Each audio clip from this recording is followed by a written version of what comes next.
Now, we all know games bring out the best and the worst of people, and if you're like me, you've been playing Apex Legends non-stop for the last few days ever since its release. I mean, 25 million players, 2 million concurrent, this game is blowing up, and a lot of people are even joining my channel to see some more Apex Legends content. So what I found was most interesting is that during this time, I also ran across a similar type of player, or I guess a similar archetype of players that would join my games, and I kind of started describing them in different ways. So with you all, I'm going to share my 5 types of Apex Legends players list that you could describe for when you get teammates or randos in your squads and you know exactly what they're about to do. Now, it doesn't mean that these players are bad. There are actually some really good archetypes as well, but they all have a very distinct way of behaving. So without further ado, let's get into it. The first type of Apex Legends player is the looter. Now, you know when you kill a guy, you win that 1v1, you feel so good, you see that box light up yellow, and you're like, yes, something legendary, this was awesome, I even owned that guy, and he had better gear than me. You sneak up to the box, and all of a sudden,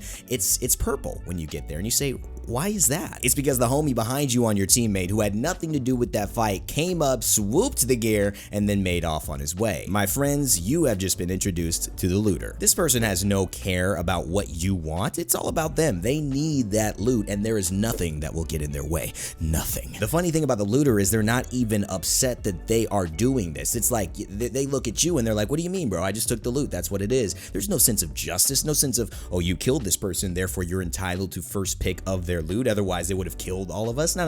They're like, I see loot, I get loot. Like I had a guy who actually came up, did the exact same thing. I killed a dude by myself, and suddenly I'm trying to grab his epic gear and it's gone from the box. I said, yo, did you just take that gear? And he's like, yeah, stop being a crybaby. And I'm like, I'm the crybaby. I just killed this man. You have better gear than me now because of the man I just killed. There's something wrong, really wrong with this situation. But the best part about this is that there is this part of us, even in me, that I recognize as being a natural looter. Sometimes I will be fully kitted. You ever had this moment? You're fully kitted. You have everything you need. You're all legendary now. You got all the weapons, all the ammo, yet you still open a loot box? Like you still open a crate? Like you still go to a supply drop? Because you're thinking there's always something better. There's a looter inside all of us, which is why at times I have been the looter myself. So I can't get too mad at this archetype of player, but I do get pissed off. If I kill this person, I get first dibs. That's just the rules. That's how we play it. Wow, Randy, there is a looter in all of us. That was really wise or really stupid, I can't tell. All right, well, I'm not gonna let you think about it anymore. Let's move on to the second archetype in Apex Legends. This guy is actually called the Legend. Now, whenever you get a Legend on your team, he will be absolutely silent. You will hear nothing. He will say no words. You'll talk to him, no response. You will go and ping a location, he won't say a word. He'll drop with you though, and you'll be like, all right, well, I guess this guy is down to do what we're doing. Then mid-flight, he'll actually veer off to a different location entirely, and you'll write this guy off as, all right, he's trash, let's just leave him alone. Let's play this game as twos. But then all of a sudden you see some kills on the kill feed, and it's your dude getting the kills. In fact, he just downed 2 squads by himself. You have just been paired with the Legend. Now, the Legend is actually just an OP player. He's so good at this game. He comes from Rainbow Six, Counter-Strike. He's played shooters all his life, and he doesn't even need y'all. In his mind, he's thinking you two as a squad communicating together with some decent experience are holding him back from dominating the game. If y'all meet up eventually, whatever. I mean, if he sees you at all during this game, cool. Like, if you get the last shot, absolutely not. He needs to go and get the kills and prove that by himself he can kill the whole lobby, and he'll actually do it to the point where you just are like, damn. I've had a couple of Legends on my team, and I honestly feel just grateful to be in their presence. I'm like, dude, I really did nothing in this whole game. You killed everyone. Congratulations. I hope you had fun. When the Legend is on your team and he's already got 8 kills, you actually leave the legendary loot for him first. You say, this way, good sir, please carry us some more. I mean, he actually inspires respect and confidence online, which is one of those things that I think every YouTuber is trying to figure out how to do. Overall, this man is a ghost. You have no idea where he came from, but you know he's damn good at this game, and it's better to just let him carry you than try to coordinate with him. This is the Legend, and it brings us to our very opposite style of archetype of player, the Bambi. Ever land in with a player and they talk, they say some things, but at the end of the day, they haven't used their abilities once. When they're in a fight, they don't really shoot anybody. They kind of just maneuver around in the back. You have to tell them to go with you or that the fog is approaching. Yep. you've run across a Bambi. Now, Bambi is a babe in the woods. Maybe it's their first game playing. Maybe they've never played a BR before or a shooting game before, and this is their first of both. Maybe they've never even played a MOBA or a hero shooter, so they're learning 3 game concepts in one, and they are absolutely overwhelmed. This is the type of player you have to tell them to heal themselves when they're playing Lifeline. This is the player who will stand and look at the fog and say, wow, that's orange, instead of actually moving out of it. If you can get a Lifeline to call a care package once who's the Bambi, then you've already succeeded. They've already contributed more than they will ever contribute to the rest of this game, so consider yourselves lucky if you can achieve that. You're fighting 2 enemies and dying, and they're shooting the grass, or maybe still looting a team you killed 5 minutes ago. The Bambi is the ultimate I don't know what's happening, life is happening to me, and I am just completely lost at sea type player. Now, I'll admit there is a couple of times that the looter in me sends me to a wayward direction from my team, and I occasionally act like a Bambi. I don't see the fog, I have no idea where my team is, I look up at my mini-map and I'm like, oh guys, I'm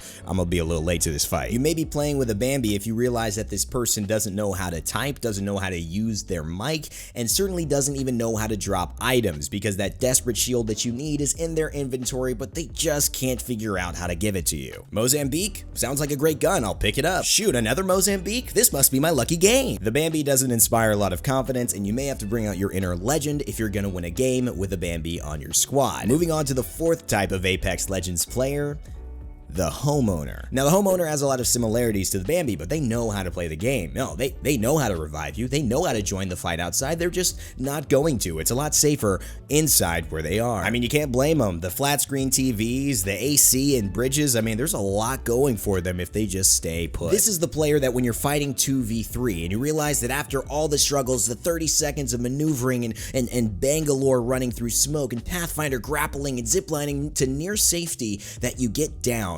You look and see the POV of your 3rd player, and meanwhile, he is watching all of this happen from a window 5 meters away, waiting for something. Now, I don't know what the mortgage is on those broken ass houses and bridges, but I would suggest that fighting with your team is a little bit more important than staying, allowing a 2v3 to happen, having all of your teammates like me die, and then trying to recover our banner, but then realizing that you're now 1v3 instead of 3v3. This is that teammate who actually hides during a fight instead of fights, and they're full shield, full meted, they have no problems getting into this engagement, except they just feel that tactically it's better in a Battle Royale shooter to just not engage. Maybe they'll just walk away. Maybe the pacifist method will actually net you a couple dubs. I mean, I've never actually walked up to the last team in a circle and asked them to just die, but it could work. I mean, I haven't tried it. Now, sometimes there's a homeowner in all of us where it is a little bit safer to wait out a hectic fight between multiple squads and not be the one pinched or basically scissored by 2 of those teams. However, I do think that there's a player that just takes this a little too far,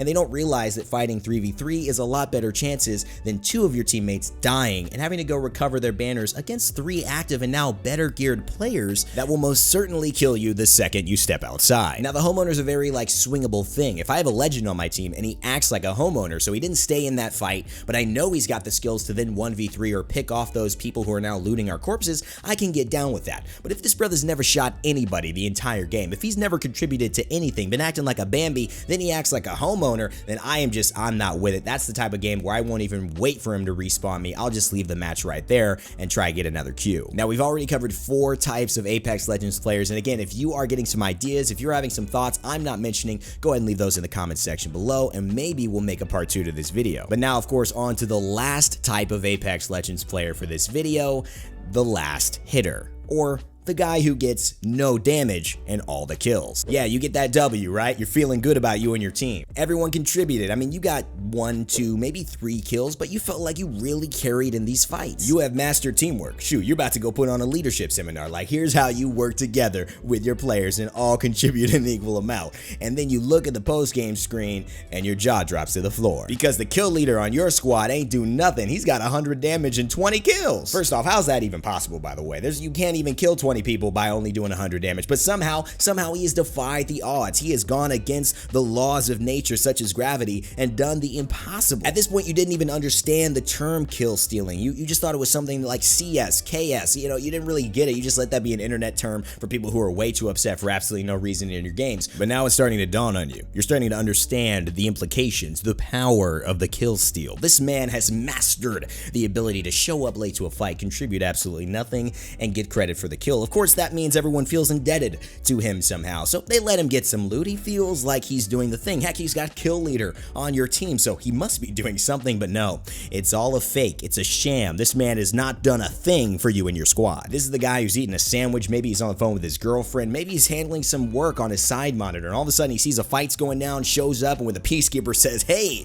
let me do something. But the worst part about this is that not that he's doing it, but you don't find out until the very end. You're bamboozled. It's a twist. It's like a horror movie that you realize the guy you've been rooting for is actually the bad guy, and you're like, no, not you, not anybody but you. The betrayal of the last hitter is really what hurts the most, and honestly, all of these archetypes have some form of betrayal, but don't act like you haven't been a last hitter before. And it's some good intentions to it as well. Sometimes you're a little off, but your team is dominating. Maybe you're getting carried by a legend. Maybe your buddy's just going off and not leaving you any action, and you're about to win the game, and you know it's gonna look a little weak if you have 0 kills and basically 50 damage. So what's the harm in getting a last hit here or there? So your boy gets 13 kills instead of 15. What's he gonna care about those 2 kills? He already got a YouTube video over there. Let me do my thing so I don't look like the weak link. Like I said, there's a bit of each of these types of players in all of us. So let me know what you guys liked about this video in the comment section below. Leave a like if you enjoyed it,